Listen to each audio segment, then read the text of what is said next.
Hello to everyone, and thank you for joining us in the presentation concerning the learning of objects and verb properties, which is an ongoing investigation on second language acquisition of English by L1 Chinese speakers.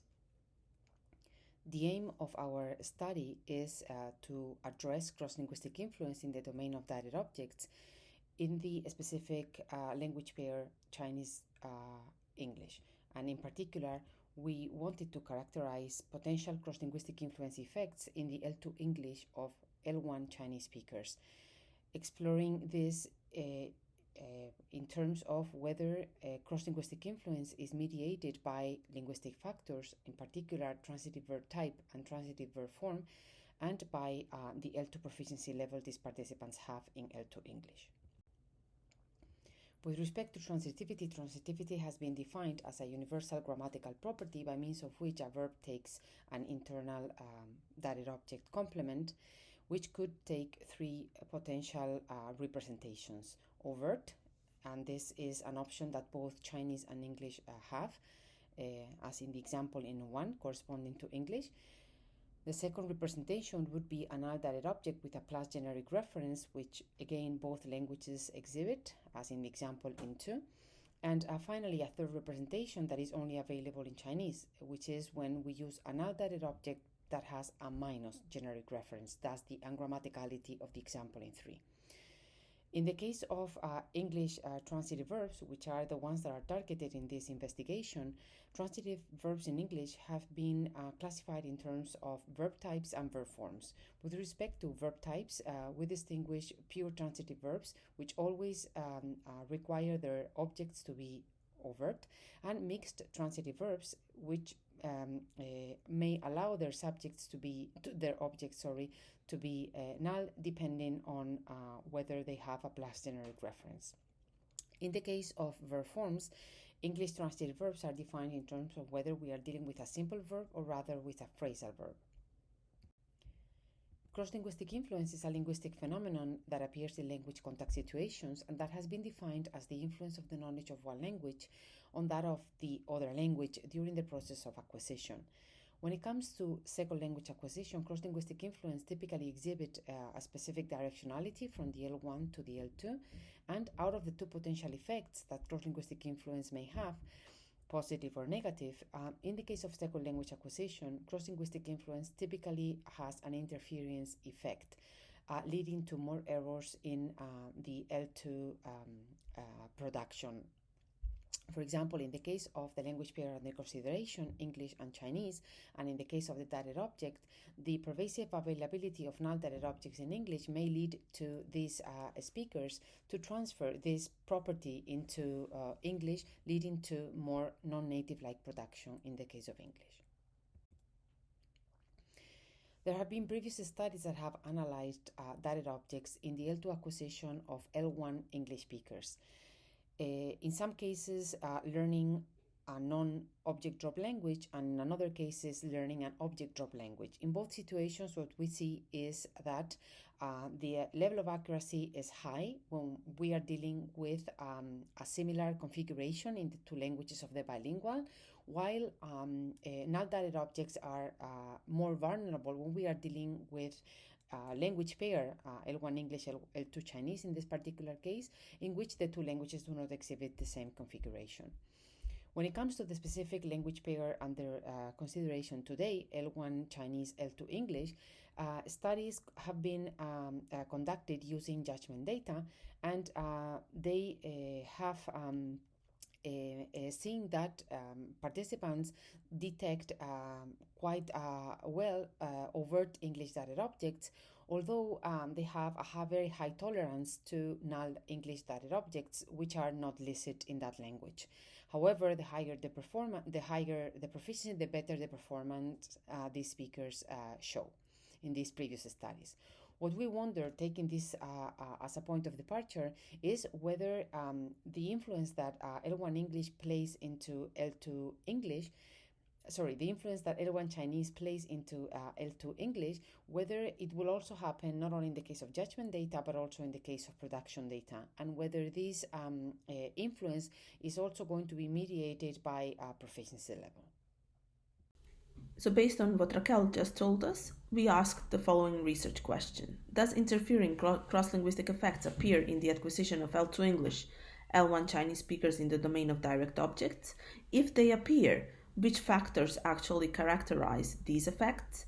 Are they related to the language internal factors? Does verb type, that is, do pure transitive verbs in contrast to mixed transitive verbs, provide a difference? Is there a difference in the verb form? That is there a difference between simple versus phrasal transitive verbs? We also want to look at L2 proficiency, that is, if the data provided by the intermediate and advanced speakers is different, and also if there's an interplay between language internal factors and the proficiency. The participants that took part in this study are 40 L1 Chinese L2 English adults that spoke Mandarin Chinese. They are all students of a higher education, and they have been learning English in an institutional setting since they were 6 years of age. They have been divided into two different groups. We have an intermediate group and an advanced group. And we also have the control group, that is 9 L1 English adults. The task that we have used to conduct data for this study is a sentence production task. It contains 30 experimental items and 15 fillers. These have been divided into two different orders, and we have also checked for verb frequency. In figure 1, you can see an example of an item of this production task. In table 1, you can see how these experimental items have been divided. That is, we have 10 pure simple transitive verbs, we have 10 pure phrasal transitive verbs, and then we have 10 examples of mixed transitive verbs. In all of the cases, we expected the participants to produce direct objects that were overt and in form of a pronoun, and we expected to find cross-linguistic influence from L1 Chinese in the L2 English. Regarding our first research question, first of all, as we can see in figure 2, the respective accuracy rates in both the target group and the control group are high, and this is in line with CISIC study and production data with a different language pair, which has been previously addressed by my colleague Raquel. Secondly, despite the high accuracy found in both groups, when comparing the participants' performance in them, it is found that the difference between the two groups is statistically significant. Such significant difference suggests an interfering cross-linguistic effect in the L2 English learners.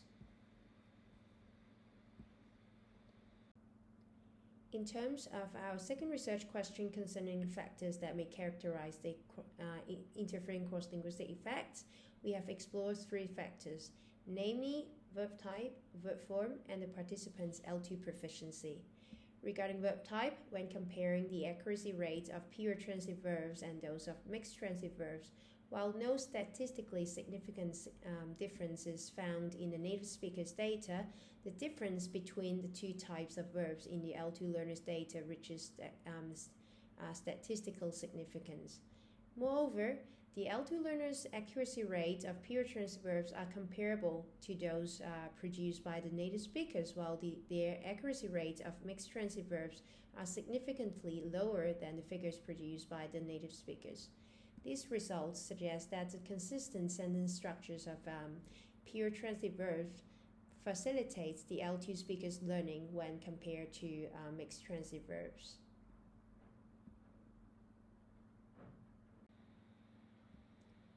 As for word form, when comparing simple and phrasal transitive verbs, the participants perform better with phrasal verbs than with simple verbs. While the difference between the two word forms is not statistically significant in the native speakers' data, the one in the L2 learners' data achieves statistical significance. This could be attributed to the phrasal nature of the verbs in that the particle may serve as an indicator of overt direct objects because interact with the verb order issues. Finally, in terms of the participants' L2 proficiency level, the result of the data analysis revealed that the advanced group performs better than the intermediate group, but the difference does not reach statistical significance. Moreover, the native speakers perform significantly better than the two groups of L2 learners. These results suggest that L2 proficiency level may not play an influential role in the present study, and this is not in line with the findings in the empirical studies addressed previously.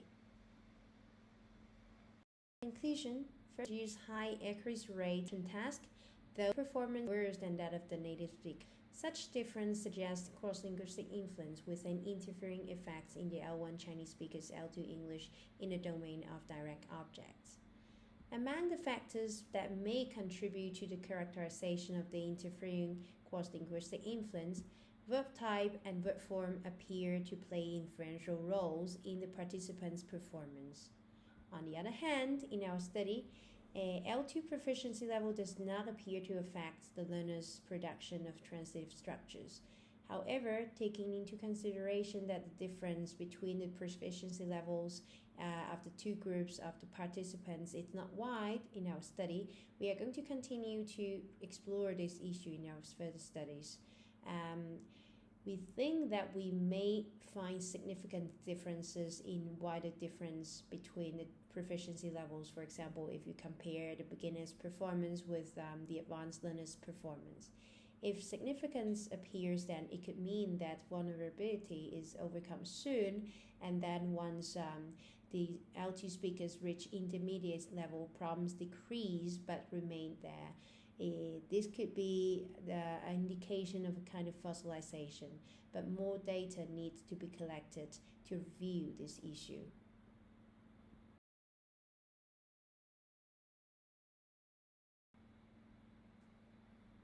We intend to provide a more complete picture of the cross-linguistic influence effects in adult L2 bilinguals in the near future by incorporating items that receive no expected interfering cross-linguistic influence in the production task, and by setting more challenging situations where the participants have to produce language 100% on their own instead of judging already formulated structures or completing semi-formulated structures, and by including data of lower and higher proficiency L2 speakers. This is the end of our presentation. Thank you very much for your attention.